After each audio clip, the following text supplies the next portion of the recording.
Hey!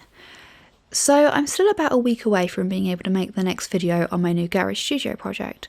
Unfortunately it's been hit with a few delays, but everything is still going really well, and I just wanted to say a huge thank you to the people that have helped get the project this far by donating. It would still be many months yet before I was able to make this much progress and make the next video, rather than being able to make it this month. So just, thank you all so much.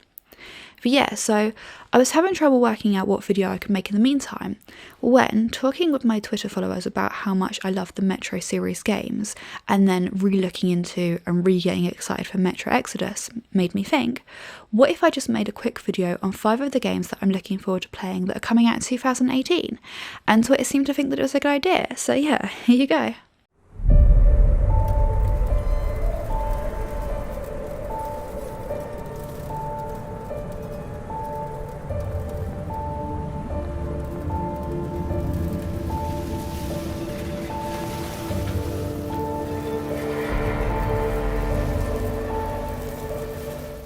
So obviously the first game that I'm really looking forward to playing in 2018 is Metro Exodus. I just love Metro 2033 and Metro Last Light so much.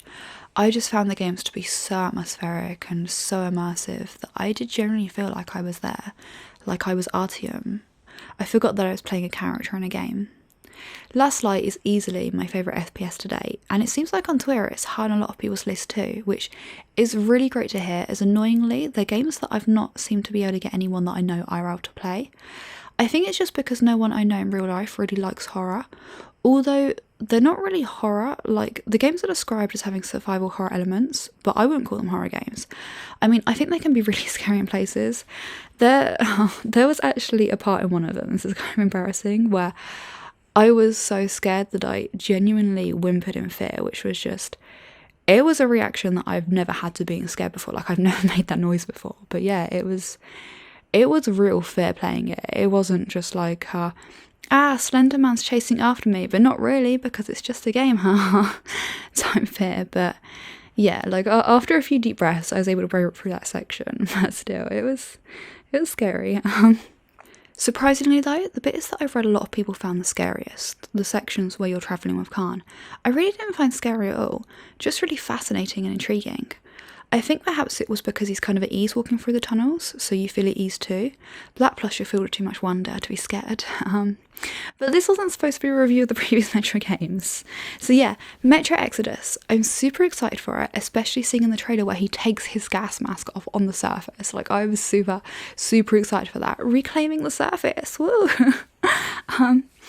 I will have to replay through Last Light again first though before it comes out, as I got the Cecil V ending, which is kind of the bad ending. Although before I knew a sequel was coming out, I thought it was like a sweet honourable way for the series to end, so I was happy with it. But yeah, anyway, if you haven't played the Metro games, you need to play them. Like, I'm setting you gaming homework. Play the Metro games.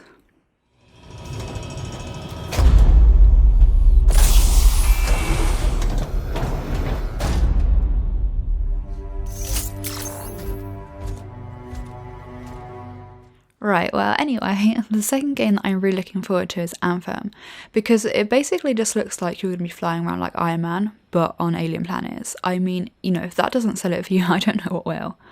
Although, whilst I'm really looking forward to playing Anthem, I probably won't end up buying it, just because, like I found with a lot of my anticipated games in recent years, I'll end up passing up on it due to the monetization policies that are forced in. Now, if Anthem doesn't have paid loot boxes or any kind of paid time skip mechanics, then it probably will end up being one of the best games of 2018. But unfortunately, with EA as its publisher, I just really don't have much hope for it at all. But, because I don't know for certain what additional monetization EA is going to implement, and, I can only really go off what I see on the trailers, I have to say that it looks like a really fun game that I sincerely hope EA doesn't ruin with their grubby little mitts. On a side note, I was actually thinking about making a video talking about cosmetic loot boxes in video games, because I really hate how gamers are championing cosmetic based loot boxes at the moment. So let me know if that's a video you'd like to see. Hunt Showdown is another game that I'm super excited for, but also kind of worried for, just because it looks like it has the potential to become a camping simulator. If you're not really familiar with the game, the premise is that you're a monster bounty hunter who is trying to send the monsters and demons plaguing the area back to hell. But whilst you are trying to track down these targets, other players are also trying to track down the exact same targets as you. So begins the whole stealth strategy game of trying to achieve your objectives whilst not being killed by other players, or indeed achieving your objectives by killing other players. So it does seem kind of like a developer accepted and encouraged way of playing the game, camping by monsters, waiting for people to take them down, and then, taking those people down yourself and claiming the rewards as your own. Which will be fun, because if you die in this game, that's it, you have to make a new character, which means, there is absolutely nothing stopping someone who has just started a new character and has nothing left to lose, playing the game in ways, really not intended, in order to essentially ruin it for everyone who's actually trying to, role play as a bounty hunter, which is sad and really does make me worry for the game. But, regardless, it does seem to be super fun, especially as I do plan to die hundreds of times regardless, getting super frustrated at points, because despite how much I love games, I'm really not very good at them. So that was always a sure thing for me when playing a PvP game. But still, it just means that the times when I'm doing really well, it's so much more fun and rewarding. Plus, there does seem to be a bloodline thing where you keep your experience regardless and your new characters have inherited skills from the previous ones or something. But yeah, so I look forward to being the very best monster bounty hunter that I can possibly be. We must atone! Something is coming. You can feel it, can't you? You can feel that we are creeping towards the edge. The next game on my list is Far Cry 5. Now, I've never actually played a Far Cry game before. I'm not really sure why, I've just never gotten that excitement from watching one of the trailers. Especially with Far Cry Primal, poor woolly mammoths, leave them alone, damn it. But yeah, there always seems to just be another game that I wanted to play more. However, with Far Cry 5, I do get that I want to play it now feeling, probably more so than any other game in this video, to be honest. I think it's probably just because I find anything to do with religion and cultists and the psychology behind that way of thinking and the what if there's some truth to it aspect a really fascinating subject. Kind of a sketchy one too. So definitely a great promise for a video game, one that I am very thoroughly looking forward to delving into. I mean, I know that there are a lot of games out there that have a religious cult story to them, but still, bring on the religious crazies.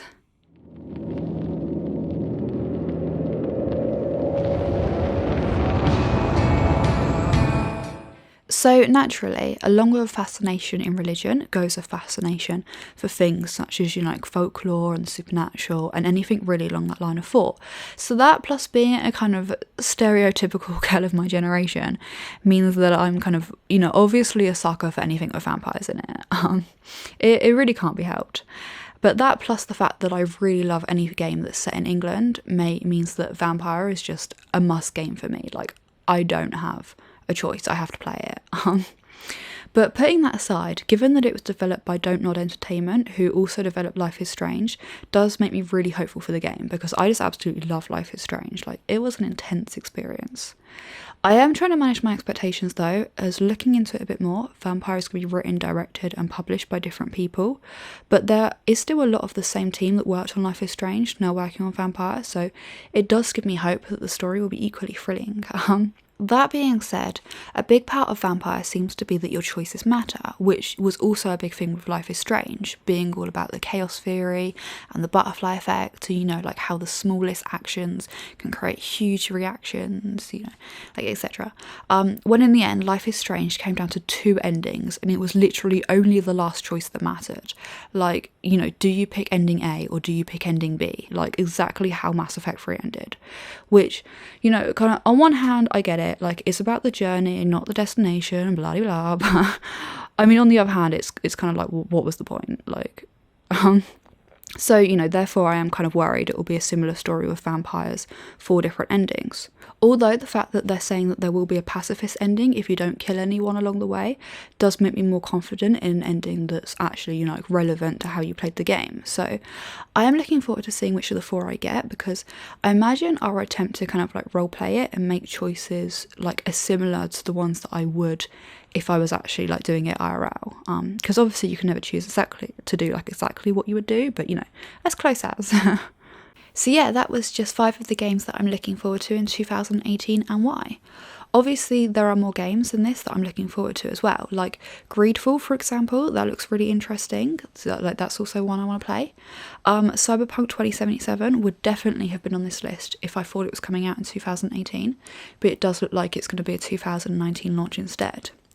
There's also a lot of pirate games that seem to be coming out, and as I just really love Black Flag, Ubisoft's Skull and Bones definitely looks like it's worth a punt. But anyway, let me know which games you are looking forward to in 2018 in the comments below. If you'd like this video, please hit the like button so I can see whether I should try and make like more videos with this kind of style in the future. But yeah, so if you want to see more of my videos and you haven't already, please don't forget to subscribe, and thank you for watching.